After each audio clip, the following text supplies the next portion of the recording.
Serving in the military, and especially the Navy, gives you a unique opportunity to experience cultures that you normally wouldn't get elsewhere.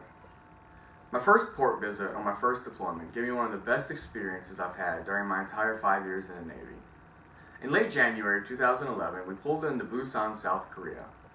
When you get off the ship in Busan, you catch a bus into the city, and it drops you off at a place called Texas Street. Texas Street is essentially a large back alley where the local vendors set up shops and stuff that cater to Americans, selling stuff that the stereotypical American sailor would be drawn in by.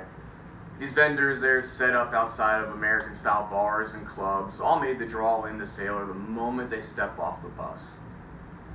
However, if you want to actually experience the city, you've got to go beyond Texas Street. So as soon as my friends Justin Page and myself stepped off the bus, we walked straight through Texas Street to get away from it, looking for a place to eat. While we were walking, an older man dressed in this gray tracksuit and matching jacket stopped us. He must have overheard us discussing food. He says to us, "You looking for good food? Follow me." Three of us were caught off guard and didn't quite know if we should trust him. After all, we were just three 20-year-olds, and this was our very first time ever being in a foreign country. We had no idea who this man was or what his intentions were. We all looked at each other with concern, but we decided to go with him anyway. We followed him for a few blocks, and he takes us to this small storefront restaurant. When we walk in, he stops and he chats with this lady, and the two of them come back to us, and they usher us to this table. And then he goes back and he talks with the lady some more, and then comes and joins us at our table. When he sits down, he starts explaining to us that he's an engineer in the Merchant Marines, and the lady he was talking to owns the place. He goes on to tell us how he's just madly in love with her, but she won't marry him because he's always gone, and she didn't want to get involved in that. The lady comes out a couple minutes later, and she brings us this full spread of kimchi and soups and drinks.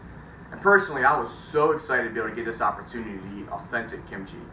My grandmother used to make it all the time. It was her favorite food, and honestly, I don't know how she grew a taste for it. She's the daughter of an Irish immigrant, full-blood Cherokee Indian her mother was from Cherokee, North Carolina. But I could not wait to go home and tell her about this experience, getting to eat authentic Korean kimchi in Korea and show her these pictures. So we start talking to this gentleman, and his English is very broken. He's very hard to understand, but we made conversation work. He starts talking to us and tells us about his love for America and his fascination with our Navy, and he had years of experience and wisdom to share with us. And we just sat with him and chatted for probably about an hour and a half or so. The three of us, Justin Page and myself, we were young, like I said, in our 20s, and we didn't really have much to share with him. That didn't seem to bother him, though. For the most part, we just sat and listened to him talk and telling us his stories, and he just seemed to really appreciate that time of being able to get and sit and talk and eat with somebody. As we get up to leave, the three of us grab for our wallets, but the gentleman stops us and he tells us that our money's no good, and he'll cover the tab, and he thanks us over and over and over again for spending this time with him. Never in my life have I experienced that type of hospitality and kindness, especially from a stranger. This was, like I said, it was the first day I was in a foreign country on my very first deployment.